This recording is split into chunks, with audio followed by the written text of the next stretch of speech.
Hello Farmington staff, here's my professional development through video. Hope you enjoy. Now I realize that the average teacher sitting in this PD right now, coming off of this extended snow break, is probably suffering from a drastically decreased attention span. In fact, you're probably more interested in why I'm not at the professional development than you are in what I have to tell you about tech. So considering these things, and the fact that my kids are only going to pretend to be napping for a very short amount of time, I'm going to keep this as brief as possible. Alright, so let's talk Nearpod first, or Nearpodo as I like to call it, for absolutely no reason except for the fact it sounds cooler. First, open up your browser. If you don't know how to do that, ask somebody that's sitting next to you, and then just type in nearpod.com or nearpodo.com with a silent O at the end. Once you get there, it's going to look something like this. There it is. So, to access this, all you have to do is click login. That will pop you to a new little window here that looks like this. And to get it, if you work for the school, you might as well just hit login with Google, since we use Google for everything. If you haven't already created an account, which likely you have, it will just prompt you for your Google information, and then you've got that automatically. If you're using your Chromebook, which all of you are and I'm not, I apologize, I was stuck in the snow conundrum. Then when you hit login with Google, it's just going to automatically log you in. Once you're logged in, you're going to get this page. Now this page I think is kind of important because it gives you a couple different options. If you are going to create something, go to the Create button. Pretty straightforward. If you are going to just look at stuff you've already created and published, go to My Library. So if, hypothetically, we wanted to create something, which I don't want to spend too much time on this because I feel like you're probably at that point, but in case I don't want to overlook anybody, you would go to the Create button here. It would take you to this page. This page will show you all of the documents that you already have created. So if I wanted to get in here and edit any of these, this is how I would do it. So create can be used for both of those. Or if I wanted to create a brand new presentation, I would go here and create the presentation from there. Now what I personally do, I use Nearpod almost exclusively in my mythology class. I've used it in ELA2 a couple times, but mythology being more of a lecture-based class or interactive lecture type of class, it just sort of lends itself more to this. And so I already had a lot of these presentations ready or in some kind of format, and so I took those PowerPoints and I uploaded them to Nearpod. When you do this though, the problem you're going to run into is if you just uploaded a PowerPoint, it's going to completely destroy your formatting, and it will look kind of like a wreck. But if you want your PowerPoint to still be in the format that you designed it to be in, and still in Nearpod, what you do is you go to your PowerPoint and you save those images or those slides as JPEGs and then upload them into your presentation. Now here's a little example for you. Now I'm at home, so this is a personal PowerPoint, not something that I actually use in class. But if you were to go up here and you want to save this as a JPEG, you go to the File button, go to Save As, and it's going to open up your little classic dialog box here. And then at the bottom you'll see where it says File Type. Go ahead and click that and change the file type to JPEG. Then you'd hit Save, and it would then take all of your slides, and it's going to ask you, do you want every single one of these or just the current slides? Click every slide, and it's going to change every single one of those slides into a JPEG file. Then you come back over here to your lovely Nearpodo, click New Presentation, or whatever it is that you're doing. Maybe you're editing an old presentation. But if you want to take those slides, get to wherever you want to put them, then you just go to Add Slides.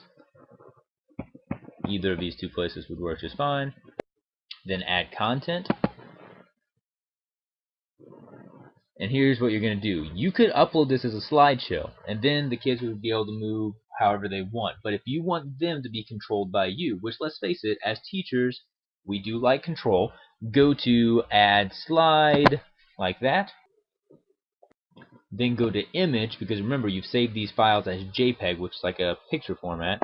So go to Image, browse your files, go to wherever this original document was saved, and you'll see that now it's in like this nice little folder, and you can just drag all those. If you just hit Shift and then the down key, you can select as many of those as you'd like.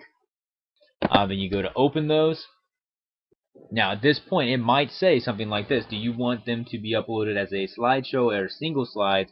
I'd say upload them as single slides. And then when it's finished, you have all these slides in here that you can use. You can move them around once they're in here. You can add other content, which I'll kind of show you a little bit about what some of the other content is that I would put in there. A lot of times I would go to add activity, and I would put in like a little quiz to see if they're understanding what's going on. And I can put that wherever I want. And so overall, it's a useful tool. Then if I was done with this, this is the key. If you want to be able to see this and you want to actually share this with your students, you're going to have to actually publish this. If you don't publish it, they can't see it. So go over here, go down here and click publish. Answer those questions and you're good to go. Now I'm going to go back to the home page by clicking this here and go back to the library now. I want to go into the library here. Now I think the key to using Nearpod in your classroom is being aware of what it can and cannot do. Basically what I like to use Nearpod for is, like I said, I use it for my mythology classes. I like it because I can have all of my lectures set up, ready to go in this format. I like this format a little bit better than PowerPoint for basically two reasons. Because once I've got them here, I will also be able to let the kids use it basically as a projector replacement. So instead of having to project it up on my screen, each kid pulls up their Chromebook, I give them their live code, and we go straight in and they can see it as we're talking about it. It also allows for a little bit more interaction because I can throw up questions, the kids can answer those questions on their screen. I get that feedback immediately, so I like it for that reason. I also really like it because it allows for informal kind of assessment along the way. I don't ever use Nearpod for formal assessment. I use it for informal assessment because basically in every single one of these presentations I'll have like a quiz or something, which I'll show you that right now. So here's my Greek and Roman mythology Nearpod presentation. I would hit live session. It would then give me this code. I would give it to the kids. They'd plug that in. Usually we make a game out of it, but that's another story for another day. And then we would begin the presentation. Now at the bottom, I could pull up a quiz for them. So let's say that we've been talking about everything. We've gotten through the lecture. It's time to give them a little quiz. I would pull this up. Now, they take the quiz while they're taking it, which no students are in this right now. If I was there with you, I'd have you kind of play along. But while they're taking the quiz, I would see their progress. I would see who's doing what. If they're giving their real name, I would actually know who it is. Otherwise, it might be a little bit of a guess. But then I can share those answers out with them afterwards so that they see exactly how they've done. What I think is so great about this, and the reason I use it for informal feedback, is really it's more about the kids and them seeing their own progress and them seeing what they got and what they didn't get.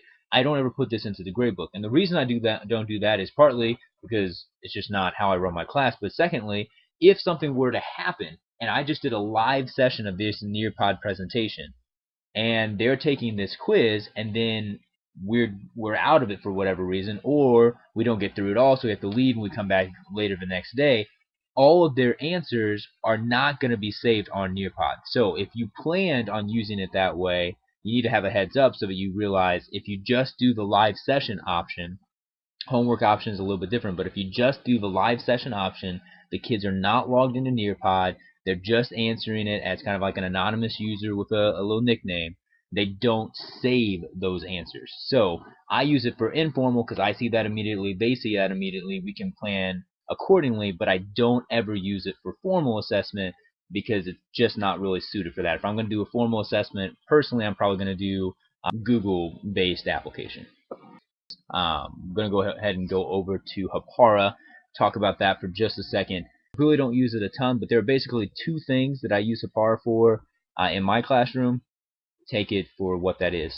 The first thing that I would use it for would be file sharing that is not super convenient to do just by sharing a file through Google. So if I wanted to go to one of my classes, and I wanted to give my ELA2 class the same document, and I wanted it to have their name on it, so it's like their research paper or their presentation over whatever.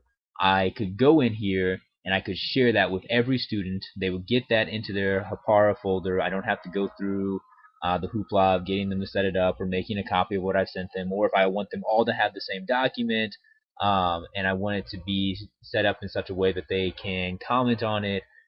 This file sharing system really is fairly convenient, much more so than it used to be, and so I would do that. So I click on the class, go over to this file share button here.